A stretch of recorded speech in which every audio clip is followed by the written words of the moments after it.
Are scientific studies and terminology being so simplified in order to be explained to the general population that it borders on misleading? Neuropsychopharmacologist Manoj Doss joins me to unpack this question, beginning with the default mode network.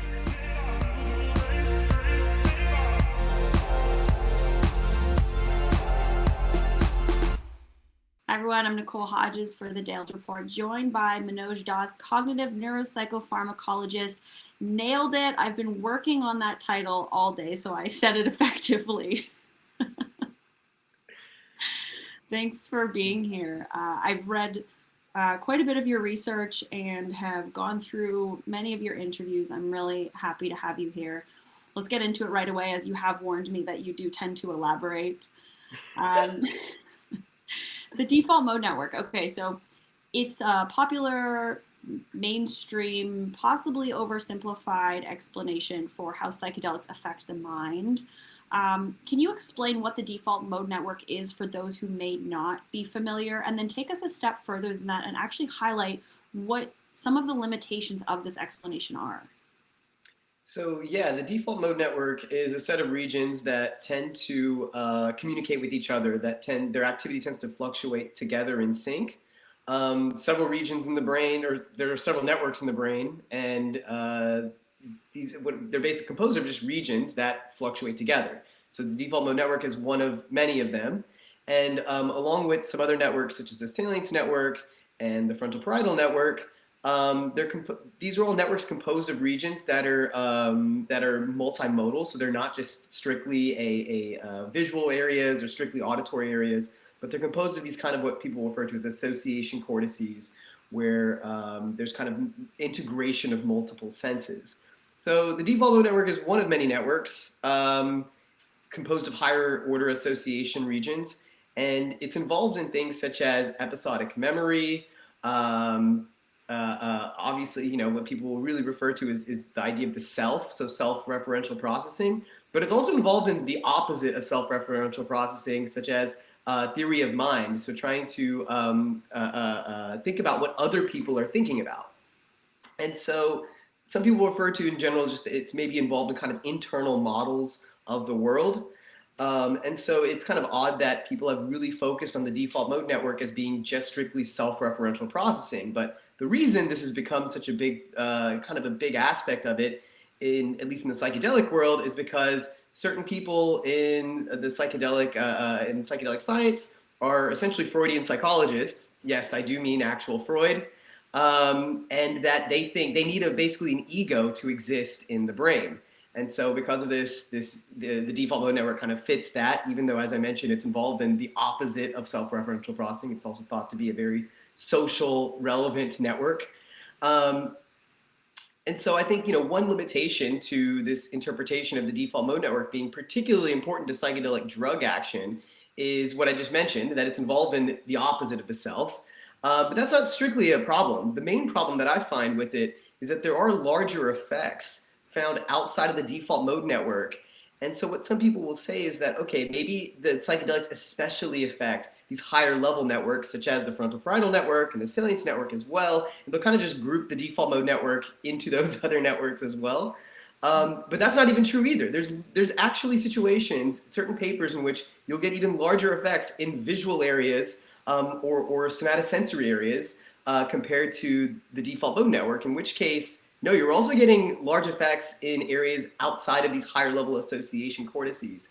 In addition to all this, another issue I take with it is that all drugs seem to impact the default mode network, including alcohol, amphetamine, THC, sometimes ketamine, although sometimes ketamine has also been shown to do the opposite of reducing communication within the default mode network. And then there's also situations in which SSRIs have no psychoactive, effects, at least in their first a single dose. But a single dose of an SSRI has been shown to decrease the communication within the default mode network. And then the last thing I take is that all these studies are based on what's known as resting state functional connectivity. So this is essentially just looking at the brain when you're just laying there in the scanner. Now, although it might, you might think there's kind of a baseline to the brain, it's kind of difficult to figure out what that baseline really is. And so when you're comparing, for example, people under placebo when they're laying in the scanner and you tell them to rest, they might actually be resting. And in fact, they're resting so well that a lot of times they fall asleep in the scanner. Whereas if you're trying to compare that condition to a condition in which people are, under psychedelics, you're going to get all kinds of, you're going to basically be comparing people awake and doing all kinds of different cognitive operations, some of which are possible while you're, under placebo, but you just don't tend to do that.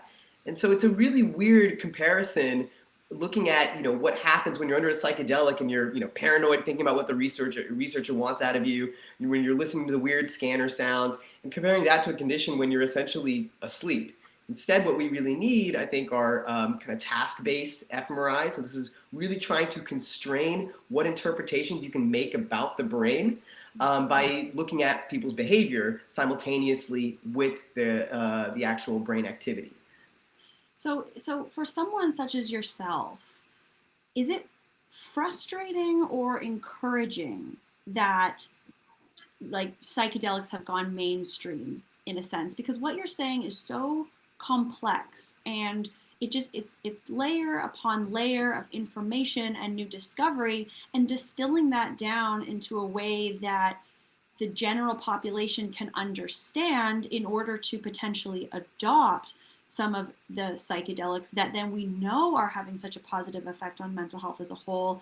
Like, do you sit there at your computer sometimes and just go like, ugh, that's so not the truth? Yeah. I guess I do. I mean, and it's not even so much that it's not just true, but it's just ignoring a lot of other information. And I do get that we have to distill this information to the general public. But I mean, just to give you a quick example of how, certain scientists need to be more cautious about what they're saying, and how also reporters need to be more cautious about what they're reporting. When you see brain activity of any sort, there are multiple reasons for it. So one of the big examples will be that if you see the amygdala is activated, people automatically think the amygdala is this emotion center in the brain, and therefore, especially fearful emotions, and therefore somebody must be afraid. You can also get the amygdala to be activated for when you're happy, or when you just simply see salient stimuli. If I were to show you a checkerboard versus a gray screen, you'd probably get more amygdala activity to the checkerboard than the gray screen, because that's more salient. So, I mean, that piece of information alone should tell you, well, what are people doing in that situation when you see this brain activity? We have to be able to constrain the search space for being able to interpret what these different patterns of brain activity mean by seeing how this brain activity is impacting potentially their behavior. I read a interview that you did in the Microdose, which is a newsletter by UC Berkeley, and you mentioned that you're baffled that people don't look into theories of the mind that have been around for centuries. And so are you referring to anecdotal evidence or personal stories seeming to outweigh experimental psychology? Yeah, so I can give you a few examples of this. So the most, I think, obvious one that I've seen nearly every psychedelic researcher make this sort of fallacy is saying that, for example, these drugs are going to teach us something about consciousness, and that, for some reason these drugs are very important to consciousness. And I don't quite understand, that they're altered states of consciousness, and the way I think about it is just that, wait a minute, all drugs alter consciousness, and all psychological manipulations, minus things like semantic priming or whatnot, which can alter your behavior but not necessarily your conscious experience, those can alter, they all alter your consciousness. Me, like, putting my hand in front of my face is a massive alteration of consciousness, more so than any of the visuals I might get from a psychedelic. I literally can't see what's in front of my face anymore. So I think that's a huge thing where clearly that was biased by people taking the drugs themselves and feeling like these drugs are telling you something about consciousness. And now feeling like you know something is not the same thing as actually knowing something, right? This is, for example, a lot of people that are, delusional, for example, they might feel like they have a really good idea, yet they can't tangentially, they can't bring it into like a tangible reality. So I think that's that's, I think, the most basic example of people talking about consciousness and psychedelics, where almost certainly was biased by their personal use. But Mm. in other situations, for example, there was a paper that came out in which they looked at the effects of LSD on emotionality while listening to music. Now, what they ended up showing was that people under LSD found music to be more emotional. Now, this was not interesting to me at all, but probably biased by somebody taking LSD and going to a concert or something like that, right? The reason it's not interesting is because, one, if you were to give anybody any stimulus under LSD, they're probably going to find it more emotional than under placebo. If you give somebody a rock, I'm not talking about rock music, but literally a rock, if you were to give somebody that under LSD, they're going to find that to be more emotional than, if they weren't on LSD. The other thing is that if you give somebody any drug, they're probably going to find music to be more emotional. Like every drug is taken, under the sun has been taken at a concert. So, this was just a boring sort of study that I felt like was probably biased by personal use. Now, the third example I'm going to give you is it's a difficult one to kind of fully comprehend, but it involves what's known as a temporal reproduction task. So essentially, you can see a stimulus on the screen, let's say for 2 seconds, and then your job is to now push a button on the computer for how long you saw the stimulus on the screen for. So in this one study with microdoses of LSD, they showed that people were more likely to push that button for a longer period of time. So if that stimulus was on the screen for 2 seconds, you would now push the button down for 3 seconds. So that they interpreted that as temporal dilation, because that's kind of that's a concept that people use under the effects of psychedelic drugs. You sit there for 10 minutes and you think, oh my God, did an hour just pass? That was a poor interpretation, though, of what they found. Because the problem with that is that if you thought that what was on the screen for 2 seconds was 3 seconds, when you push the button down, you're going to hold the button down for 2 seconds and think that that's 3 seconds, and you'll let go. In which case, you should really find no effect if you were to find temporal dilation. And what's also interesting is that they failed to mention that there was a microdosing psilocybin study that found the opposite effect in 2008. So this was just like, all you can say at this point is that psychedelics make you worse at this task. You can't say that it's temporal dilation, but that was more than likely influenced by certain tropes in our culture, or perhaps personal, use. I've got other issues with that, interpretation, but I think that probably, hopefully, explains at least some of the cases in which people aren't turning to what's been done in psychology and the way to interpret data, or even the way to design studies, and instead are, kind of going off of personal use and, trying to make things sound sexy when I don't think they really are. Yeah. Those were fantastic examples. I just have to feed my cat 1 second. I don't know if you can hear him in the background, but he is harassing me right now. So let me just go feed him. Give me 2 seconds. Yeah. Kitty.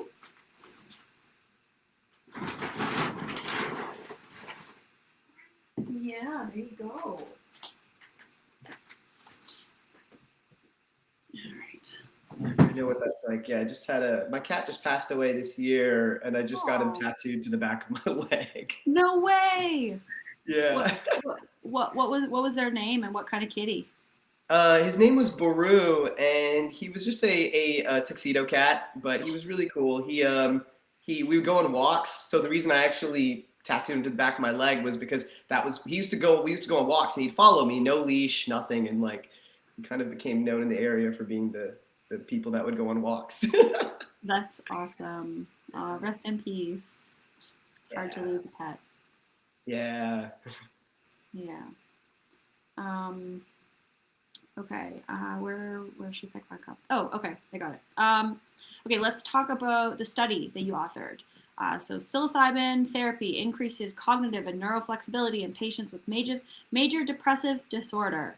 I want to talk about a couple of things that you discovered in that study, but also the caveat that you mentioned. So this is all related to neuroplasticity. Is that correct?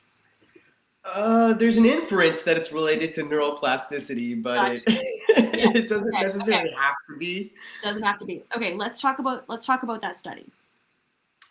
Okay. So there's the concept of cognitive flexibility. This is being able to adapt to one's environment, like being able to quickly shift between rules or concepts in order to adapt to a changing environment.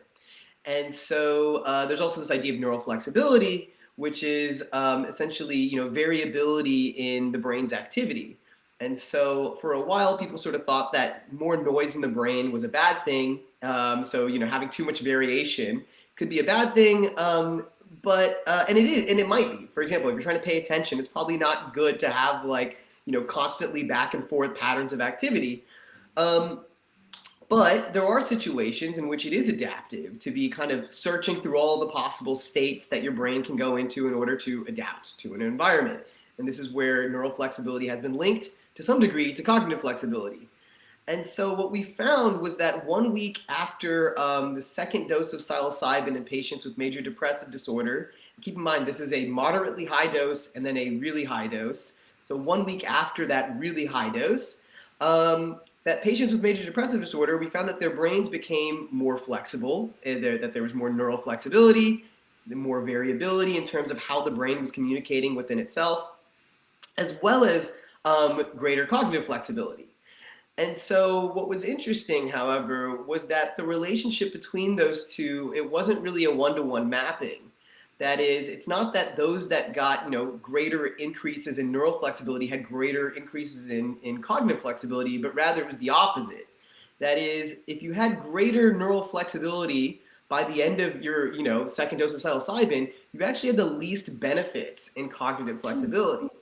And so there's many potential interpretations of this. It could just be error due to the way we measured cognitive flexibility or neural flexibility. That's always a possibility. But the other possibility is would be related to what's known as an inverted U. So if you have a little bit of a good thing or even a moderate amount of a good thing, it can potentially enhance your performance up to a certain extent. So stress, for example, a little bit of stress or even a moderate amount of stress might help you get your work done. But then if you get overloaded with stress, you're going to be an anxious mess and not be able to get anything done. Mm-hmm. And so similarly here, can apply to something like coffee or even the myth of a glass of wine a day. Exactly, and I mean, I think that the glass of wine is certainly a controversial one. Some people say you don't even need a single glass. I don't mind having a glass of wine a day, and I feel like I'm doing all right. But yeah, exactly. And I think over here too, it makes loads of sense that people have shown actually that a lot of neural flexibility has also been found in patients with schizophrenia under the influence of hallucinogenic drugs, so acutely under the influence, not just 1 week later, and even relatives of patients with schizophrenia have higher neural flexibility.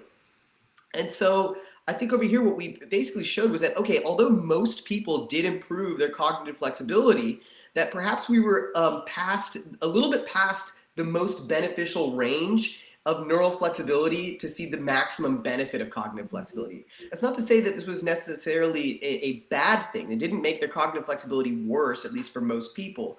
But it was potentially a little bit, higher in neural flexibility than the maximal benefit. And was that the intention of the study, to go in and try to find what that sweet spot is then in relation to incorporating psilocybin into therapy? No, I mean, this was definitely secondary measures. The main, intention of that study was really just to see how it improved depression. But it's well known that patients with depression have impairments in cognitive flexibility. There's also measures of neural flexibility that have shown to be also attenuated to some degree in patients with major depressive disorder. And really, cognitive flexibility in general seems to be impaired in many disorders: addiction, OCD, as well as depression. So this was kind of a marker to be able to see, can we actually see improvements, especially because at least acutely under the effects of these drugs, psychedelics, in animal models as well as humans, you actually get impairments in cognitive flexibility, perhaps because there's too much neural flexibility under the acute effects or the immediate effects, and it's only is that what someone should say the next time they're drunk? I simply have too much neuroflexibility at the moment. So it's interesting that actually under the effects of alcohol, at least, people have shown that at least one measure of neural flexibility that I've seen is actually decreased, and you will get less kind of variability as you sedate somebody more and more, put them into like a sedated state. But there was a study that came out like maybe a week ago showing that it was a benzodiazepine, and I can't remember which one, maybe it was Xanax. But basically that one in older adults actually did increase a measure of neural flexibility. And it did so more so than in younger adults. So there might be something to be said about different drugs for different populations, and at least in this case, major depressive disorders, psilocybin seemed to work 1 week later, anyways.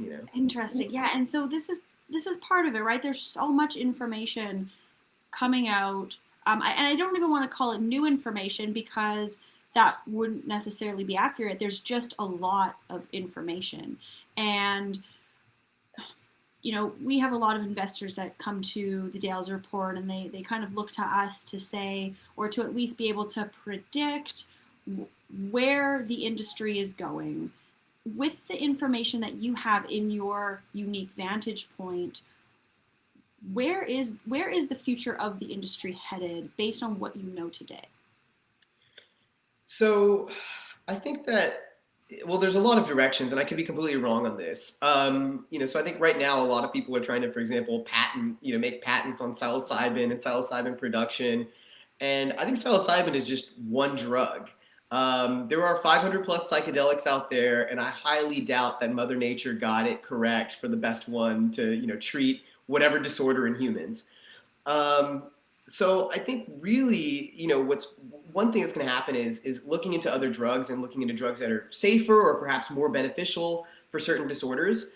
Looking at combinations of drugs, perhaps even, not just with combining different hallucinogens like ketamine and, psilocybin, or MDMA and psilocybin, but even, for example, combining even sedatives and psychedelics, that might be beneficial for some people. And then, I think combining different therapies or different, let's say, psychological manipulations even might be useful in the future. So, for example, combining brain stimulation with psychedelics, or what you do with that neural flexibility might be actually what's important here. So, for example, while people are acutely under the influence, currently they just lay on a couch with eye shades on. But it could be the case that certain types of cueing of memories, for example, or therapies could be useful during these acute effects. Or alternatively, after the trip is over, when we found that there was still some neural flexibility 1 week later. Again, during this time, it might be really important to do certain types of therapy beyond just checking in with people and what the current paradigm is. Maybe you're doing something very specific, like exposure therapy, could be useful in this window of potential plasticity.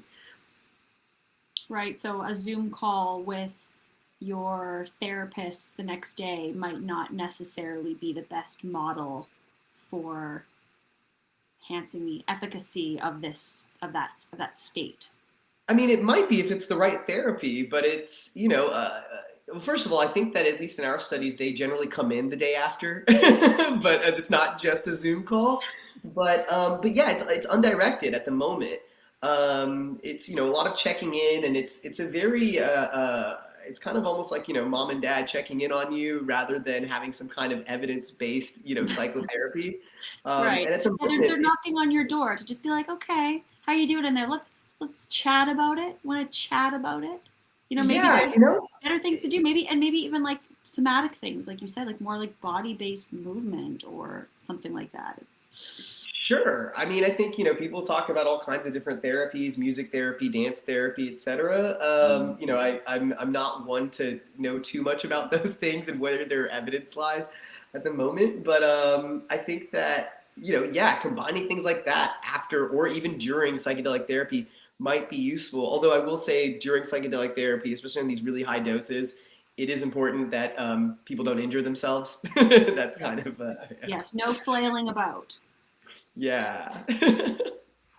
Manoj, thank you so much. I really appreciate having access to your brain. Oh yeah, no problem at all.